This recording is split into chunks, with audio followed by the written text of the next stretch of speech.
সকাল সকাল রান্না বসিয়ে দিয়েছে। এই যে বন্ধুরা, আজ করছি কালবাট মুরগির মাংস। এই যে তেল উঠেছে, দেখো চর্বি ছিল। মা এসেছে, মা সব জোগাড় করে গুছিয়ে দিচ্ছে। আর এদিকে দেখো ভাত বসিয়ে দিয়েছে, তরকারিটা আগে বসিয়ে দিয়েছি। তোমাদের দাদাভাই কাজে যাবে সকাল সকাল, তাই রান্নাটাও বসিয়ে দিই। মা তো সব গুছিয়ে দিচ্ছে, আমি শুধু রান্নাটাই করছি। মা এসেছে বলে আমার একটু খাটুনি কম হচ্ছে, মা সব করে দিচ্ছে। এই যে আলুগুলো ভেজে রেখেছি।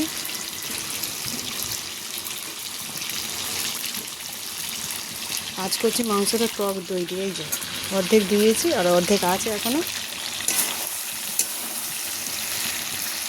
আর কী কী রান্না হতে চলেছে দেখতে থাকো বন্ধুরা। প্রথমে মাংসটা করছি, কারণ তোমাদের দাদাভাই খেয়ে কাজে যাবে বলে মাংসটা বসিয়ে দিয়েছি। তো সব মশলা দেওয়া হয়ে গেছে, শেষে একটু হয়ে গেলে গরম মশলা দেবো। যেটা শক্ত মুরগির মাংস বলে কালবাট, সেই মাংস এনেছে আজকে। এই যে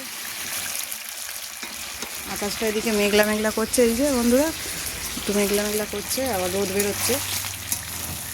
তো চলো ঝটপট রান্না করে নিই। আর কী কী রান্না হতে চলেছে তোমাদেরকে এক এক করে শেয়ার করবে।